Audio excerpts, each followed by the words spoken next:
Hello family, welcome to Jimmy Stories. Please do remember to subscribe, like, leave your thoughts on the comments section, and also share this video. It means the world to us. Thank you as you do so, and don't forget to tell us where you are watching from. Now sit back and relax as we dive into this thrilling story briefly. Chapter 1, TT and Dee's Big Love and Big Careers. TT and Dee's love story was something out of a fairy tale. They met at a business conference in Lagos, where sparks flew instantly. Both ambitious and career-driven, they shared a dream of building a life together. TT was a rising star in her company and worked tirelessly to become a general manager. Dee was no different, climbing the corporate ladder in the oil industry. But there was one thing missing in their lives: children. For years, they reassured each other that they would start a family soon, once their careers settled. TT always believed that their love and shared vision were enough to keep them happy. However, beneath the surface, Dee quietly yearned for the sound of a child's laughter to fill their home. Chapter 2, The Hidden Pills. One fateful evening, while cleaning under their bed, Dee found a small box tucked behind a pile of magazines. His heart skipped when he realized what it was: contraceptive pills. Confused and hurt, he confronted TT that very night. "TT, what's this doing under the bed?" he asked, his voice tight. TT froze, guilt washing over her face. She sighed, trying to explain. I just wanted to focus on my job for a little longer, Dee. Becoming a general manager was my dream, and I didn't want to risk it." Dee's heart sank. "So, all this time, you've been secretly avoiding the one thing we both agreed on?" "I trusted you, TT." TT tried to hold his hand, but he pulled away. The betrayal was too much for him. Their marriage began to shake, with arguments and icy silences filling their once happy home. Chapter 3, A Shaky Reconciliation. Weeks passed, and TT finally broke down. She apologized to Dee, promising to put their family first. She even threw away the pills in front of him. Dee, though still hurt, decided to forgive her. They slowly mended their relationship, and soon, TT announced she was pregnant. The birth of their daughter, Bisad, was a moment of pure joy. For a while, everything seemed perfect. TT and Dee doted on Bisad, promising themselves they would always be present in her life. But promises are easy to make and hard to keep. Chapter 4, The Neglected Daughter. As the years went by, TT and Dee became busier than ever. TT took on more responsibilities at work, while Dee started traveling for his job.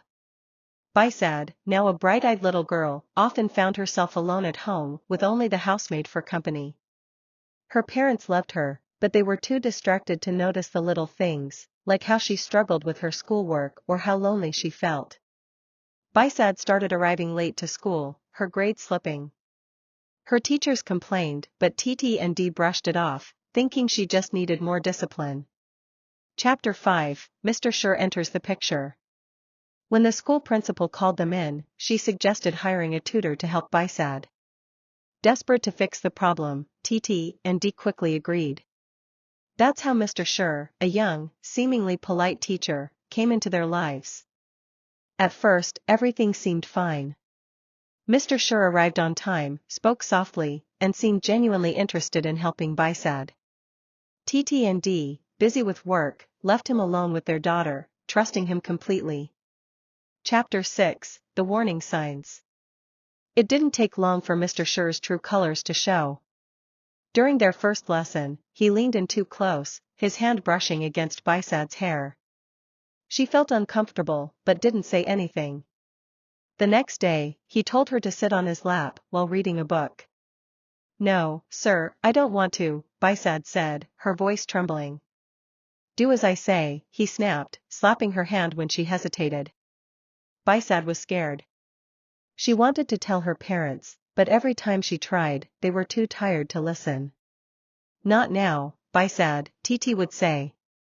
"I have a deadline to meet." Dee would nod, adding, "Your mother and I are busy, dear. Go to bed." Chapter 7, Bisad's Silent Struggle. The more Bisad tried to avoid Mr. Sure, the angrier he became. He started threatening her, saying no one would believe her if she told anyone. The fear and confusion ate away at her. She began crying herself to sleep, dreading the afternoons when Mr. Sher would come over. Her teachers noticed she was withdrawn, but her parents dismissed their concerns, insisting that Bisad was just adjusting to her new schedule. The little girl felt utterly alone. Chapter 8: The Courage to Speak.